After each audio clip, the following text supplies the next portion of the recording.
हाँ जी मेरे बच्चों, very very good morning, good evening, good afternoon. मैं आपका दोस्त, आपका होस्ट सीएनू सिंह तोमर हाजिर हूं सर जी आज अपने एकदम नए चैप्टर के साथ, जिसका नाम है डेप्रीशिएशन। जी हाँ मेरे बच्चों, हम अपनी आरंभ सीरीज में बहुत बढ़िया से मचा रहे हैं। मतलब ऑलमोस्ट अगर देखा जाए तो हमने bill of exchange, BRS, rectification और कहीं ना कहीं थ्योरेटिकल फ्रेमवर्क, अकाउंटिंग प्रोसेस सब पढ़ लिया है इन डिटेल प्रॉपर तरीके से। बट आज का जो टॉपिक है वो है डेप्रीशिएशन। जी हाँ मेरे बच्चों, रिजल्ट आ चुका है जेन वाले बच्चों का, और आई नो कुछ बच्चों का रिजल्ट बहुत अच्छा रहा है, बट कुछ बच्चों का बहुत नेगेटिव भी है, क्योंकि मेजॉरिटी रिजल्ट हमेशा थोड़ा नेगेटिव होता है। देखा जाए तो 20% पासिंग है, बट कहीं ना कहीं 80% तो बच्चा अनसक्सेसफुल वाला रास्ता देखा है। कोई बात नहीं, कोई बात नहीं मेरे बच्चे, आप जैसा भी है जो भी है अपने को एनालाइज करो, अपने को देखो, अपने को समझो कि कहाँ क्या मिस्टेक्स हो गई थी, कहाँ पे मेरा लैग कर गया, कौन सा सब्जेक्ट जहां पे मुझे परेशानी हुई, क्या मेरा ओवरऑल सारे सब्जेक्ट में नंबर कम है या किसी पर्टिकुलर या किसी दो सब्जेक्ट में नंबर कम है, और क्यों कम है, सबसे पहले क्यों कम है जो भी है। और अब वो टाइम है कि वापस बैक करो, बैक टू वर्क, और अपनी प्रिपरेशन को फिर से जान लगा दो। कोई बात नहीं बेटा, हम गिरेंगे तभी तो उठेंगे, फिर गिरेंगे फिर उठेंगे, फिर गिरेंगे फिर उठेंगे, तभी तो हम चलना सीखेंगे मेरे बच्चे। तो लेट्स बिगिन आज का चैप्टर डेप्रीशिएशन। सबके लिए, मई वाले बच्चों के लिए रेडी हूं मैं। चलो जी लेट्स बिगिन मेरे बच्चों।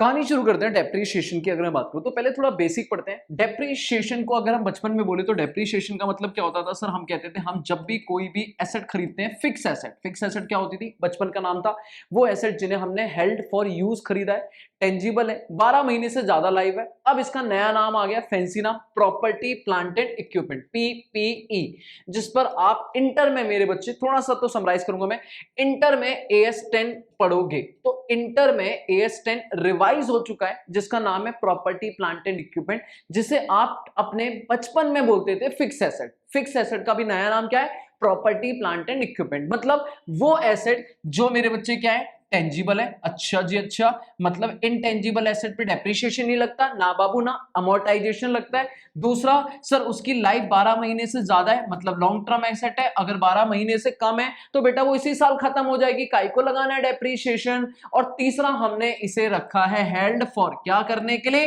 Held for use in the either production of goods, goods बनाने के प्रोडक्शन के लिए, या अगर मेरा बिजनेस सर्विस है तो सर्विस को रेंडर करने में, रेंडरिंग ऑफ सर्विस, या मैं अगर बोलूं कि भैया मैंने रखा है इसे अपने ऑफिस एंड एडमिनिस्ट्रेशन पर्पस के लिए, ऑफिस एंड एडमिनिस्ट्रेशन पर्पस के लिए, किसी भी पर्पस में आपने इसको रखा है, हेल्ड फॉर यूज रखा हुआ है। चाहे वो गुड्स बनाने के लिए मशीन्स खरीदी हैं, चाहे आपने सर्विस देने के लिए कैमरा, डिजिटल बोर्ड्स खरीदे हैं, या आपने कोई अपने ऑफिस में एसेट्स लगाई हैं, एसी, चेयर, फर्नीचर वगैरह लगाया है। इन सारी एसेट्स को हम प्यार से बोलते हैं प्रॉपर्टी प्लांट एंड इक्विपमेंट।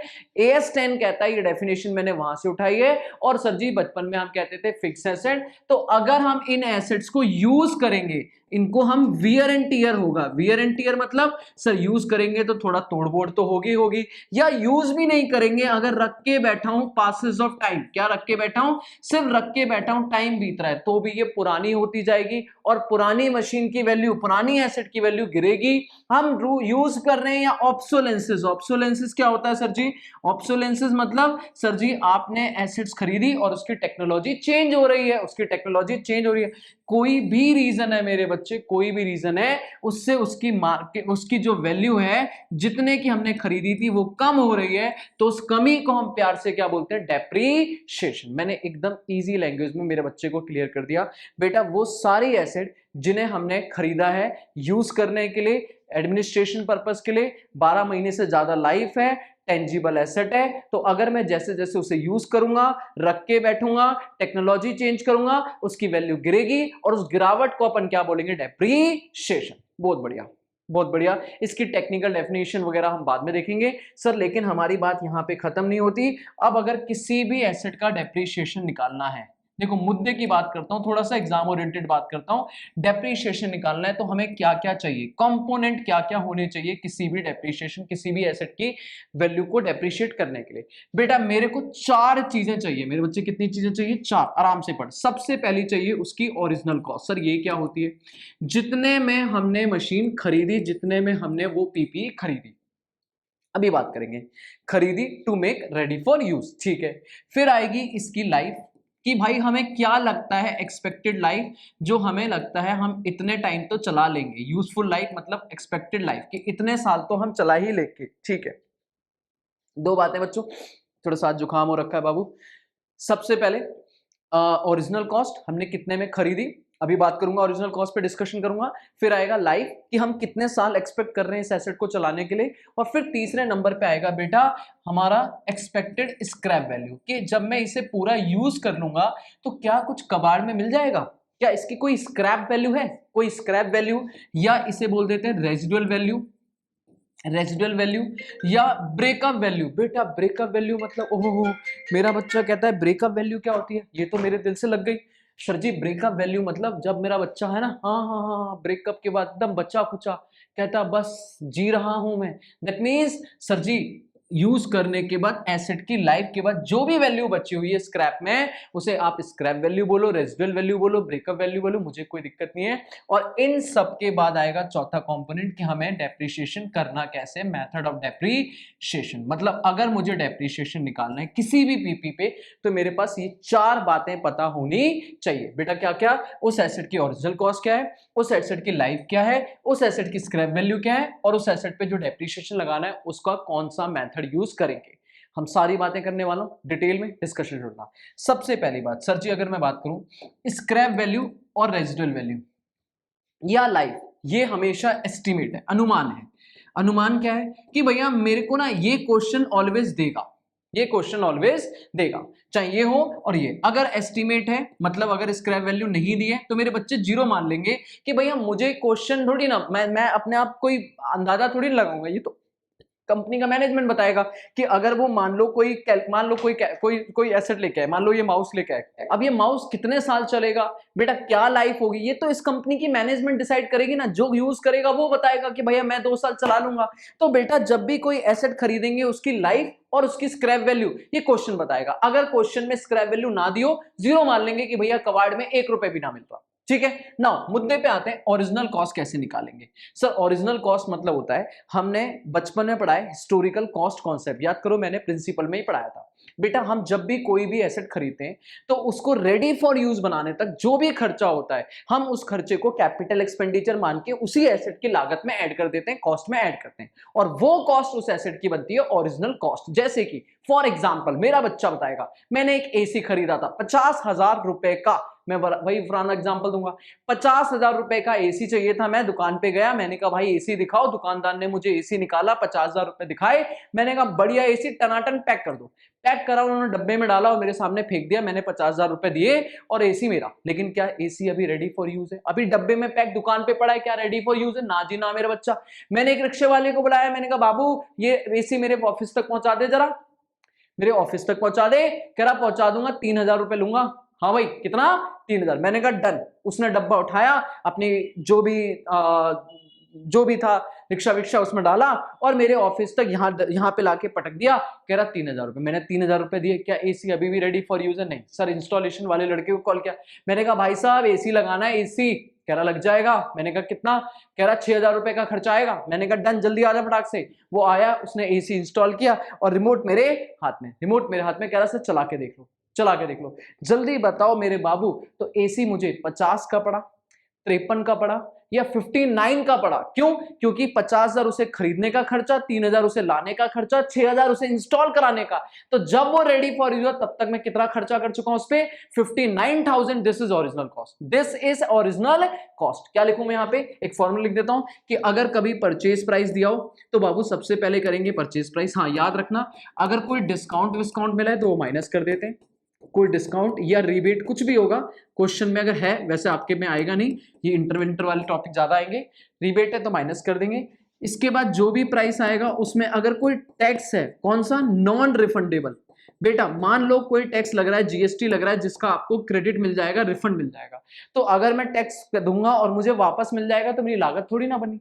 100 रुपए दिया, 100 रुपए मिल गया, तो लागत क्या, जीरो। तो इसका मतलब रिफंडेबल ऐड नहीं होगा, पर 100 रुपए दिया और वापस नहीं आएगा, गवर्नमेंट अपनी जेब में डाल लेगी, तो वो मेरी एसेट की कॉस्ट में ऐड होगा। नॉन रिफंडेबल है तो ऐड होगा। बाकी इसके अलावा अगर आपने कोई भी खर्चा करा है, मान लो फ्रेट पे किया है, आपने कोई वेजेस पे किए हैं ऑन इंस्टॉलेशन, आपने कोई ओवरऑलिंग कराई है, मरम्मत कराई है, आपने कोई भी इरेक्शंस वगैरह कराई है, बेटा एट्स एक्स्ट्रा कुछ भी करा है, लीगल फीस वगैरह, to make asset ready for use, उसको ऐड करेंगे तो ये बन जाएगी ओरिजिनल कॉस्ट। बात समझ आ रही है? छोटा सा टॉपिक है ये बेटा, ज्यादा काम का है नहीं, क्वेश्चन में आएगा, याद रखना। पर एक चीज याद रखना, कसम खा लो बाबू, सारे बच्चे मेरे साथ कसम खाएंगे, बेटा अगर कभी क्वेश्चन कह दे कि हमने अपनी मशीन को एक लोकेशन से दूसरी लोकेशन शिफ्ट कर रहे हैं, क्या शिफ्ट कर रहे हैं, तो शिफ्टिंग करने में भाड़ा पे किया, तो बेटा ये बताओ क्या हमने नई मशीन खरीदी?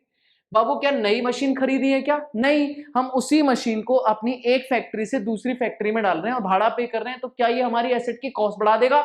ना जी ना, दिस इज रेवेन्यू एक्सपेंडिचर। भाई एसेट की कोई एफिशिएंसी नहीं बढ़ रही, कोई प्रोडक्टिविटी नहीं बढ़ रही, ये खर्चा एसेट को रेडी फॉर यूज बनाने के बाद अगले साल कभी हो रहा है, तो सब्सिक्वेंट खर्चा है बेटा, ऐसे कॉस्ट में ऐड नहीं होगा। याद रखना, कॉस्ट में वही खर्चा ऐड होगा जो उसको तुरंत परचेज करते टाइम खर्च किया गया, उसको रेडी फॉर यूज बनाने के लिए खर्च किया गया।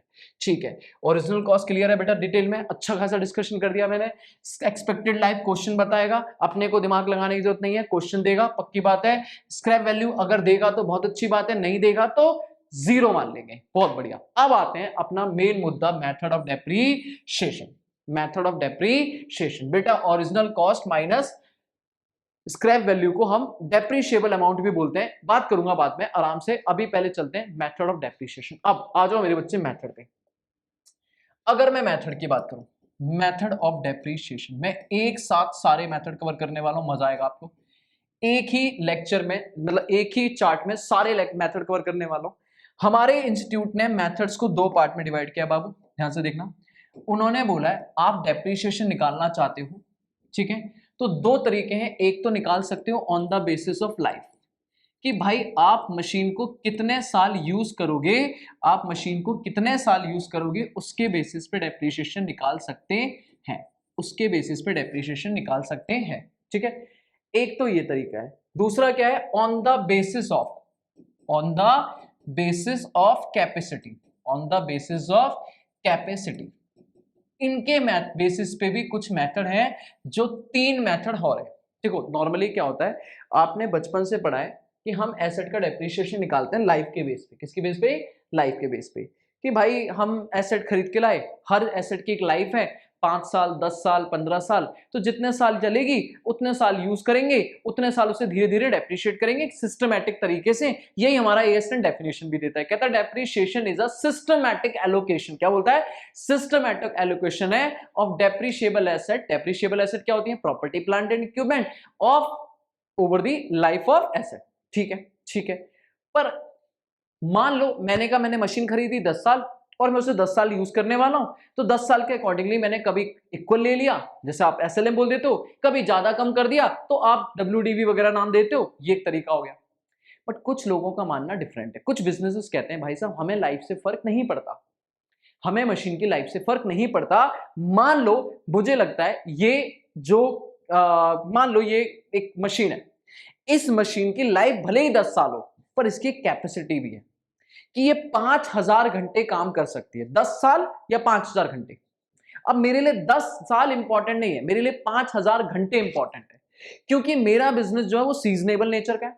मतलब सर अगर मैं कभी सीजन, मतलब बिजनेस बहुत डिमांड अच्छी आई तो फिर मैं दिन रात 24 घंटे मशीन चलेगी, और कभी ऐसा भी है कि मशीन पूरे पूरे दिन नहीं स्टार्ट हो रही है, डिमांड ही नहीं है, तो उस केस में हम ये नहीं देखते कि हमने इसे 10 साल कितने, हर साल कितना कितना, ना ना ना, हम ये देखते हैं बाबू हमने 5000 घंटों में से इस साल कितने घंटे चलाए, तो इस साल जितने घंटे चलाए, 500 घंटे चलाए तो 500 घंटे का डेप्रिसिएशन, अगले साल 2000 घंटे चलाए तो 2000 घंटे का डेप्रिसिएशन, अगले साल फिर 100 घंटे चलाए 100 घंटे का। तो इसमें डेप्रिसिएशन इक्वल कम ऐसे नहीं, फ्लक्चुएट होता जाएगा, कभी ज्यादा कभी कम, on the basis of capacity run.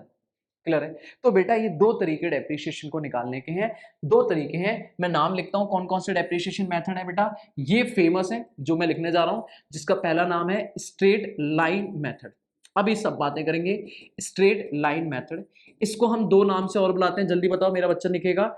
Original cost method, original cost method, और एक और नाम है फिक्स्ड इंस्टॉलमेंट मेथड। सर इसे इन नामों से क्यों बुलाते हैं बेटा? अभी अभी सब बातें करूंगा, बस अभी सुनते रहे, कुछ नहीं करना है, आराम से बैठ जाओ और मेरी बातें सुन, ठीक है सर? Fixed instalment method. दूसरा मेरा बच्चा क्या है? दूसरा जल्दी बताओ, दूसरा क्या है? रिटर्न डाउन वैल्यू मेथड, जिसके आराम से अभी बात करने वाले हैं। Return down value method, value method. और सर साथ में अगर मैं बात करूं तो इसको भी दो नाम से और बुलाते हैं, डिमिनिशिंग वैल्यू मेथड। अभी बात करेंगे डिमिनिशिंग वैल्यू मेथड। सर एक बात बताओ, हम नोट बनाएं क्या? हम भी नोट्स बनाएं क्या? अगर ये छोटे छोटे चार्ट्स बनाना चाहते हो तो बना सकते हो, मुझे कोई दिक्कत नहीं है। एक होता है रिड्यूसिंग बैलेंस मेथड। अब ये तीनों नाम इसके क्यों हैं और ऐसा क्यों बोला जाता है बेटा, आराम से बताऊंगा, अभी कोई टेंशन लेने की जरूरत नहीं है, ठीक है? एक तीसरा मेथड है जो आपको फेमसली नया आता है, sum of years, sum of years digit method, digit method. तो ये तीन नाम है बाबू, ये तीन डेप्रिसिएशन मेथड है। हम तीनों को आराम से अभी कवर करने वाले हैं, एक एक करके मैं तीनों को कवर करने वाला हूं। ऐसे ही यहां भी तीन है बाबू, यहां भी तीन है। Method number 4 machine hour, machine hours method, ठीक है? फिर है production unit method, production production unit method, production unit method, ठीक है? फिर है हमारा मेरे बच्चों छठा sir ji depletion method, depletion method, depletion method, ठीक है? आराम से हम सारे मेथड एक एक करके पढ़ने वाले हैं। पहले मैं वो पढ़ाता हूँ, वो इजी है, फिर इन पे काम ज्यादा करेंगे क्योंकि इन पे तो मेन क्वेश्चन भी है। सर सबसे इजी मेथड है हमारे ये तीन कैपेसिटी। देखो सिंपल वो क्या बोलता है, कहता है अगर यहाँ डेप्रीशिएशन निकालना है, ठीक है? डेप्रीशिएशन निकालना है तो ये बताओ जो भी आपने मशीन खरीदी उसकी ओरिजिनल कॉस्ट कितनी है। मान लो मैंने 20 लाख की मशीन खरीदी, रेडी फॉर यूज बनाने में उसे 20 लाख का 20 लाख खर्चा हो गया, तो 20 लाख खरीदा जिसे मैं कुछ साल यूज करूंगा और यूज करने के बाद जब बेचूंगा तो बेटा वो मेरे लिए स्क्रैप वैल्यू मतलब 1 लाख बिक जाएगी। तो बाबू जल्दी बता, 20 लाख खरीदा था मतलब अभी पे किया 20 लाख, 1 लाख रिकवर हो जाएगा तो अल्टीमेट खर्चा कितना हुआ? Common sense, common sense. दोबारा चल, सीए वाला बच्चा है मेरा, 20 लाख रुपए हमने पे किए, 1 लाख रुपए बाद में आज नहीं तो कल मिल जाएगा, अल्टीमेट कितने के लिए दर्द लूं? मेरा बच्चा शांत बैठा होता है, कमेंट खाली पड़े हुए हैं, मेरा बच्चे को क्यों नहीं पढ़ रहा, मैं दिन रात मेहनत कर रहा हूं बच्चे के लिए, बच्चा अटेंटिव ही नहीं है। मुझे आपसे रिप्लाई चाहिए, कमेंट चाहिए, क्यों? क्योंकि मुझे पता होना चाहिए मेरा बच्चा कौन सा मेरे साथ पढ़ रहा है। क्योंकि कल को जब आप मुझे बोलोगे ना कि सर हमारे ये प्रॉब्लम है, ये प्रॉब्लम है, तो मैं आपको आइडेंटिफाई तो करूं। कैसे आइडेंटिफाई करूं? क्या मेरे सामने बच्चा बैठा है? नहीं सर, ऑफलाइन थोड़ी ना पढ़ा रहा हूं मैं कि मेरा बच्चा सामने बैठा है, मैं तो उसको नाम से आइडेंटिफाई करूंगा ना, क्या कमेंट करा उसने।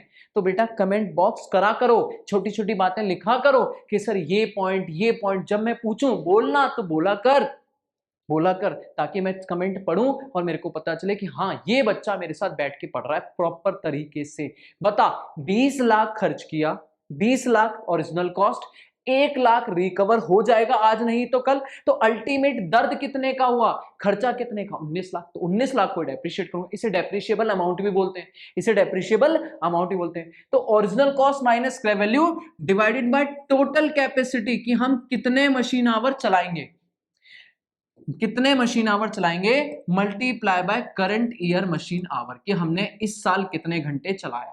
जैसे मेरे केस में मान लो मैंने कहा सर 20 लाख की मशीन है, बहुत बढ़िया, 1 लाख रिकवर हो जाएगा, तो 19 लाख खर्चा आया, डिवाइडेड बाय 5000 घंटे में चला सकता था, जिसमें से इस साल मान लो मैंने 1000 घंटे चलाया, तो बेटा इस साल का डेप्रिसिएशन कितना आ जाएगा? फटाक से बताओ, कैलकुलेटर उठाओ ना, नालायकों की तरह बैठे हो, मुझे करने से पहले कमेंट भर दो, मैं देखूंगा कौन कौन बच्चा पढ़ता है मेरे साथ। 20 lakh minus 1 lakh divided by 5000 घंटे इंटू 1000, 3,80,000 रुपए का डेप्रीशिएशन आया बेटा, कहां से? मशीन आवर मेथड से। कितना सिंपल मेथड है। मुझे की बात है, इंस्टीट्यूट ने आज तक इस पर क्वेश्चन नहीं पूछा, पर जब पूछेगा ना जब इंस्टीट्यूट को मन करेगा कि चलो आज पूछ ही लेते हैं बच्चे से, उसी दिन बच्चा एग्जामिनेशन बाहर निकलेगा एग्जामिनेशन सेंटर से और कहेगा अरे बाप रे डेप्रीशिएशन का तो नया क्वेश्चन आ गया, डेप्रीशिएशन का तो वो मेथड आया जो हम पढ़ के ही नहीं जाते थे। एक बार कराया उन्होंने, सम ऑफ ईयर डिजिट पूछ लिया था अभी सितंबर 25 में, ठीक है ना। तो मेरे मई वाले बच्चे वापस आ जाओ। अब आते हैं प्रोडक्शन यूनिट, सेम तीनों का फॉर्मूला मैं सेम लिखूंगा। क्या लिखूंगा बाबू, ध्यान से देखो, मैं कहूंगा डेप्रीशिएशन निकालना है, same original cost minus scrap value divided by total capacity. इस बार मैंने कहा बेटा घंटे छोड़ो, ये बताओ कितने यूनिट बना सकती है ये मशीन, कितना यूनिट प्रोड्यूस कर सकती है, total unit produce multiply by current year unit produce, की करंट ईयर कितने बनाए। बेटा 10,000 यूनिट बना सकती है ये मशीन, तो 10,000 में से इस साल 2,000 बनाए, तो बेटा 2,000 डिवाइडेड बाय 10,000। ये जनरली डिप्लीशन मेथड लगता है लुप्त हो जाना, डिप्लीशन का मतलब होता है लुप्त हो जाना। ये उन एसेट्स के लिए लगता है जो हमारी माइंस, जो हमारी क्वेरीज, जो हमारी खदानों में लगती है। कोयले की खदान में एक मशीन लगाई है, तो उसको हमने लगाया है कोयला निकालने के लिए, बाबू कोयला निकालने के लिए, तो हम बोलेंगे डेप्रीशिएशन कैसे निकालेंगे भाई, तेरी ओरिजिनल कॉस्ट क्या है minus scrap value divided bye कितना निकाल सकता है कैपेसिटी, टोटल मिनरल एक्सट्रैक्ट, कितने मिनरल एक्सट्रैक्ट कर सकता है, मल्टीप्लाई बाय हमने करंट ईयर कितना निकाला, करंट ईयर एक्सट्रैक्शन कितना निकाला, करंट ईयर एक्सट्रैक्शन। बाबू जैसे ही करंट ईयर एक्सट्रैक्शन आएगा ये आ जाएगा डेप्रीशिएशन। लो भाई, तीन मेथड खत्म। अगर मैं थोड़ा सा इसे छोटा कर दूं तो बाबू ये तीन मेथड मेरे यहाँ पे खत्म हो गए। आप चाहे मुझे मशीन आवर बोलो, चाहे आप प्रोडक्शन यूनिट बोलो, चाहे आप डिप्लीशन बोलो, तीनों का फॉर्मूला बिल्कुल डिट्टो सेम है, original cost minus scrap value divided by total machine our into current year. अभी क्वेश्चन कराऊंगा प्रॉपर, टेंशन ना ले, अभी प्रॉपर क्वेश्चन करने वाले, बात खत्म। अब आ जाते हैं यहाँ पे क्या है बेटा, यहाँ पे इससे शुरुआत करूंगा। सबसे पहले क्या है इसका फॉर्मूला, इसका फॉर्मूला है सिंपल, इसका भी फॉर्मूला टेम कहता है original cost minus scrap value, वाजी वाह, original cost minus scrap value divided by sum of all digit in life, जितनी मशीन की लाइफ है उस, अब लाइफ के बेस पे निकालेंगे, तो जितनी मशीन की लाइफ है उन लाइफ में जितने डिजिट हैं उनको ऐड कर दो। सर ये क्या बात है, अभी एग्जांपल देके समझाता हूं। मल्टीप्लाई बाय रिमेनिंग ईयर, जो आपको बचे साल हैं इंक्लूडिंग करंट ईयर, ठीक है। अब मैंने ये लिखा, इस पर एक क्वेश्चन कराता हूं। मान लो कह रहा है एग्जाम्पल के लिए सम ऑफ ईयर डिजिट मेथड का क्वेश्चन करते हैं बेटा। एग्जाम्पल के लिए या यहीं कर दूं, चलो यही करता हूं, ठीक है, यही कर देता हूं, नहीं चलो जगह नहीं बचेगी, यहां करता हूं। एग्जांपल मान लो ओरिजिनल कॉस्ट है मशीन की 5 लाख, ठीक है सर, ओरिजिनल कॉस्ट कितनी है 5 लाख, स्क्रैप वैल्यू है मान लो 20,000, कोई टेंशन वाली बात नहीं है, और लाइफ मान लेते हैं बाबू 7 ईयर, मशीन की लाइफ कितनी है 7 साल मुझे लगता है। तो डेप्रीशिएशन निकालना है y1, डेप्रीशिएशन निकालना है y2, डेप्रीशिएशन निकालना है y3, 3 सालों का डेप्रीशिएशन मुझे निकालना है as per sum of year digit method. आजा मेरा बच्चा आजा, फॉर्मूला बोल, original cost minus scrap value divided by life नहीं, sum of digit life, sum of all digit in life, multiply by बाबू, मल्टीप्लाई बाय रिमेनिंग ईयर, कितने साल बचे हैं remaining year including current year. अब ये बताता हूं कैसे सॉल्व होगा, मेरे बच्चे हमेशा याद रखो, ओरिजिनल कॉस्ट कितनी है 5 लाख, इसमें कोई टेंशन ना, ओरिजिनल कॉस्ट माइनस 20,000, ये तो चाहे पहला साल हो चाहे दूसरा साल हो, 5 lakh minus 20,000, 5 lakh minus 20,000, 5 lakh minus 20,000, 5 lakh minus 20,000। बेटा ये तो कोई सा भी साल हो बाबू, ये तो सेम रहेगा, original cost minus scrap value. अब डिवाइड भी छोड़ो, मल्टीप्लाई सुनो पहले, मल्टीप्लाई बेटा हम पहले साल खड़े हैं y1, तो 7 सालों में से अगर 7 साल की लाइफ है मेरी, 1 साल अभी हुआ है, y1 का मतलब है डेप्रीशिएशन ईयर एंड पे लगता है, तो 1 साल हुआ है तो बचे कितने 6, और वो कह रहा है इंक्लूडिंग करंट ईयर, तो बाबू ये तो 7 ही हो गया, उसके बाद 6, उसके बाद 5, एक एक साल कम करते जाओ भाई। अगले साल 5 बचेंगे इंक्लूडिंग करंट ईयर, 6 हो गए। अगले साल 4 बचेंगे इंक्लूडिंग करंट ईयर, 5 हो गए। तो शुरुआत वहीं से करनी। 10 साल की लाइफ तो शुरुआत कैसे होगी? 10 9 8 7 6 5 4 3 2 1। सर 6 साल की लाइफ में शुरुआत कैसे होगी? 6 5 4 3 2 1। थोड़ा WDV का मिक्सअप आएगा, ये थोड़ा सा WDV जैसा आएगा। पहले सबसे हाईएस्ट, फिर धीरे धीरे कम करते जाओ, ठीक है। अब सर व्हाट अबाउट सम? देखो सम का एक तो तरीका क्या है, सम में पहले काउंट करो, एक तरीका ये, फिर मैं शॉर्टकट बताऊंगा जो आप एक्चुअल में यूज करने वाले हो। सर 7 साल की लाइफ है तो डिजिट बताओ कितने? 1 2 3 4 5 6 7, ये डिजिट है। कहता है लाइफ में कितने डिजिट आते हैं? ये डिजिट, इन सबका सम कर दो। 1 + 2 + 3 + 4 + 5 + 6 + 7, तो बताओ कितना हो गया? 3 3 6 6 4 10 10 5 15 15 और 6 21 21 और 7 28, तो सम आ गया बाबू 28। तो 28 से डिवाइड कर दो। ओ हाँ जी, सॉल्व करो फटाक से, कितना आ जाएगा? 5 lakh - 2 lakh, 5 lakh - 20,000 sorry, divided by 28 × 7। तो पहले साल आ गया 1,20,000, ठीक है। फिर डिवाइडेड बाय 7 × 6, तो ये आ गया 1,02,858, ठीक है। डिवाइडेड बाय 6 × 5, ये आ गया 85,715, ठीक है। ये 3 साल का डेप्रीशिएशन मैंने निकाल दिया। क्या मुश्किल है बाबू, खत्म। सम ऑफ ईयर डिजिट मेथड ये है। तो original cost minus scrap value divided bye capacity, अगर कैपेसिटी मेथड लगा रहे हैं। सम ऑफ ईयर डिजिट लगा रहे हैं तो बाबू सम ऑफ ईयर डिजिट में जितने भी आपके लाइफ के डिजिट्स हैं उनका ऐड कर दो। और आप मैथ्स में पढ़ते हो APGP, तो बाबू ये क्या ऐड करने बैठोगे क्या हर बार? शॉर्टकट बताओ ना। मान लो 20 साल लाइफ है तो 1 2 3 4 5 6 7 8 9 10 11 12 13 14 15 16, अरे बाप रे, इतना ऐड करोगे क्या? शॉर्टकट लगाओ। सम निकालने का फॉर्मूला है n+1 डिवाइडेड बाय 2। याद करो हाँ या ना? हाँ सर बिल्कुल याद है, APGP है ना। अब मैं इसे एक्सप्लेन करने वाला नहीं हूँ, मैथ नहीं पढ़ा रहा, अकाउंट्स पढ़ा रहा हूँ। तो इसका शॉर्टकट बताओ। n बोले तो लाइफ, लाइफ कितनी है जल्दी बोलो? 7, तो 7 × 7 + 1 8, 8 डिवाइडेड बाय 2, 8 7 जा 56, 56 डिवाइडेड बाय 2 28, सीधा आ गया 28, खत्म। डन है। तो सम निकालने का फॉर्मूला लगाओगे, बाकी आपकी नॉर्मल डेप्रीशिएशन, ठीक है। आ जाओ, बाकी आ जाओ। अब आ जाओ SLM और WDV। बेटा यहाँ पे दो बातें, अगर रेट दिया है, अगर रेट गिवन है, क्वेश्चन में रेट ही दिया हुआ है 20% 10%, ऑलवेज ऑलवेज ओरिजिनल कॉस्ट पे लगाएंगे। कसम खाई थी आपने, याद है, बचपन याद है। SLM में हमेशा डेप्रीशिएशन किस पे लगेगा? जितने में खरीदा। तो अगर 20 लाख की मशीन खरीदी है तो पहले साल भी 20 लाख पे 10%, अगले साल भी 20 लाख पे 10%, अगले साल भी 20 लाख पे 10%, हर साल 2-2 लाख रुपए आएगा। इसीलिए इसका नाम ओरिजिनल कॉस्ट मेथड भी है।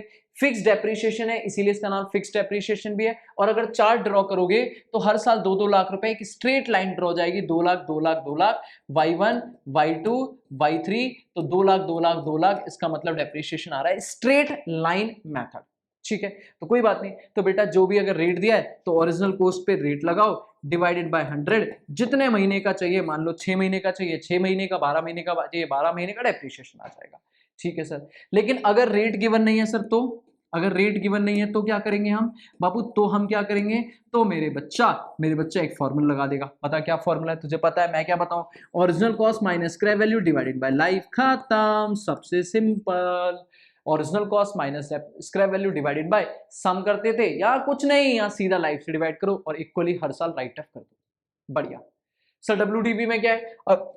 WDV में रेट दिया है तो सीधा रेट लगाओ बेटा किस पे? Book value at beginning. Sir जो साल के शुरू में बुक वैल्यू होगी, बची हुई वैल्यू, पहले साल 10 लाख पे 10%, 1 लाख आया। अगले साल 10 लाख पे नहीं, 1 लाख डेप्रीशिएट करने के बाद जो वैल्यू बची 9 लाख, तो 9 लाख पे 10% 90,000। फिर अगले साल 8 लाख 10,000 पे 10% 81,000, ऐसे करके डेप्रीशिएशन चलता जाएगा। अभी क्वेश्चन करेंगे। और अगर रेट नहीं दिया है बाबू तो यहां तो रेट डिवाइडेड बाय 100 हो जाएगा, रेट डिवाइडेड बाय 100। और अगर रेट नहीं दिया है, अगर रेट नॉट गिवन, यहां अगर रेट नहीं दिया है तो शॉर्टकट लगाते थे। याद करो शॉर्टकट क्या था? पहले रेट निकालते थे, रेट कैलकुलेट करते थे। अब रेट कैलकुलेट कैसे करते हो बेटा? 1 minus under root scrap value divided by original cost, N बोले तो लाइफ।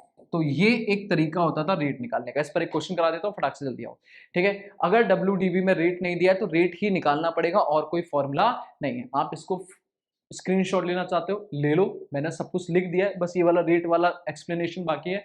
बाकी एसएलएम में अगर रेट दिया है तो ओरिजिनल कॉस्ट, नहीं दिया है तो भैया फॉर्मूला है original cost minus scrap value, ठीक है। अच्छा, अगर डब्ल्यूडीवी रेट दिया है तो जो भी बुक वैल्यू इस पर, नहीं दिया रेट तो रेट निकालो, ठीक है। सम ऑफ इट डिजिट का ये रहा, बाकी 3 मेथड ये थे, ठीक है। सर जी वो बताओ, अगर डब्ल्यूडीवी में बात करूं, डब्ल्यूडीवी में रेट कैलकुलेट करना है तो कैसे करेंगे? अगर रेट कैलकुलेट करना है तो थोड़ा कैलकुलेटर हाथ चलाना पड़ेगा बाबू, जल्दी से सीखना, ठीक है, ज़्यादा कुछ नहीं।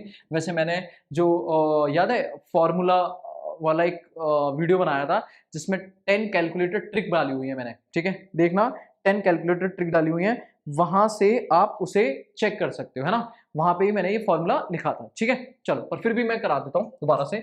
कह रहा ओरिजिनल कॉस्ट है 2 लाख, ठीक है। सर ये नीचे क्या बेटा फोन रखा हुआ है, पता है क्या नालायक, फोन मेरा बजता ही रहता है, बजता ही रहता है, क्या करूं, तो मेरे को बार बार देखना पड़ता है अरे कौन है, हाँ तो वही चीज है, ठीक है। अभी भी मेरे को फोन आ रहा है, ठीक है, 1 सेकंड रुकना बच्चों, ठीक है, या पहले इसको खत्म कर देते हैं।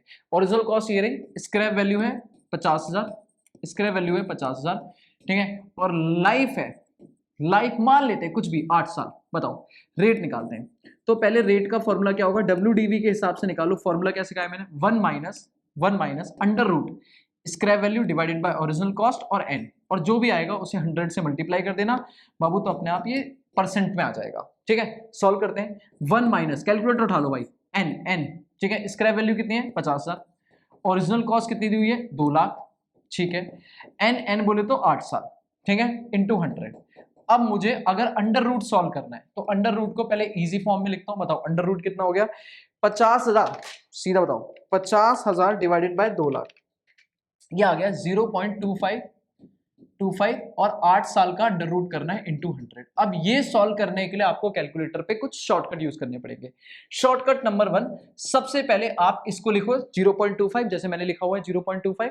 अब स्टेप नंबर 1, इसे अंडर रूट कर दो 12 टाइम्स, ठीक है। लॉजिक में नहीं, सीधा काम करते हैं, ये लॉजिक हमने क्लास में करे हुए हैं, ठीक है। बताओ अंडर रूट करते हैं, 1 2 3 4 5 6 7 8 9 10 11 12, ठीक है। कुछ कैलकुलेशन मिस्टेक हो भूल चूक माफ करना, बाकी सही से करना। तो ये फिगर आ जाएगा 0.99966 करके, ऐसे करके 16 करके आपका कुछ आ जाएगा। उसके बाद स्टेप नंबर 2, बेटा इसमें -1 कर दो, करो -1, तो -1 करोगे आपका ये आ जाएगा माइनस का 0.0000338 समथिंग कुछ आ जाएगा। स्टेप नंबर थर्ड, डिवाइड कर दो n से, n बोले तो लाइफ, n बोले तो लाइफ, तो मेरे केस में n क्या है, n बोले तो पावर 8 से डिवाइड किया मैंने, जैसे 8 से डिवाइड किया ये आ गया माइनस का 0.0000422, ठीक है, समथिंग। स्टेप नंबर 4 बेटा अब रिवर्स कर दो, +1, पहले माइनस किया था अभी +1 कर दो, +1 करते ही बाबू फिगर आ गया 0 पॉजिटिव का 999957708081, बहुत बढ़िया। और स्टेप नंबर 5, आखिरी स्टेप मेरे बच्चे, multiply equal 12 times, multiply equal 12 times. अब रिवर्स, पहले अंडर रूट किया था अब उसको रिवर्स कर दो, 1 2 3 4 5 6 7 8 9 10 11 12, तो मेरा ये निकल के आ रहा है 0.8409 बाबू, यही मेरा अंडर रूट सॉल्व करके आया। अब मैं अगर इसको वापस लूं, तो मैं कहूंगा सर जी यहां से वापस शुरू करते हैं, ठीक है, ये वाला पार्ट हो गया सॉल्व अंडर रूट का, ठीक है। तो मेरी वैल्यू आ गई 1 माइनस अंडर रूट की वैल्यू आ गई 0.84099179, ठीक है, इंटू 100। इसमें मैं -1 कर दूं तो इसको मैं माइनस लगा के 1 करूं तो ये आ गया 0.15908 इंटू 100 कर दूं तो ऑलमोस्ट 15.908% मेरा डेप्रीशिएशन रेट आ गया। This is my depreciation rate, clear है। तो इस तरीके से डब्ल्यूडीवी में डेप्रीशिएशन निकलते हैं, यहीं पर हमारे सारे डेप्रीशिएशन मेथड खत्म होते हैं। अगले सेशन में, आज यहीं पे वाइंड अप करूंगा मैं, अगली वाली क्लास में हम मशीन अकाउंट बनाना सीखेंगे, मशीन अकाउंट विद प्रोविजन वगैरह भी सिखा दूंगा, ठीक है। फिर उससे अगली क्लास में चेंज इन मेथड रिवीजन खत्म कर दूंगा आराम से, कोई जल्दीबाजी नहीं, आराम से करेंगे, टेंशन नहीं। तो आज मैंने तेरे को सारे मेथड रिवाइज करा दिए, सारी डेप्रिसिएशन की एक बेसिक इंट्रोडक्शन दे दिया, फटाक से जा, जितने भी मेथड के छोटे छोटे एक एक क्वेश्चन है वो निपटा दे, ठीक है। Thank you so much, video को सच में अच्छा लगा तो जुड़ा रहे, कमेंट कर, प्यार बरसा और शेयर कर अपने दोस्तों से जितना ज्यादा हो सकता है, ठीक है। थैंक यू सो मच मेरे बच्चे, चलो जी बाय बाय।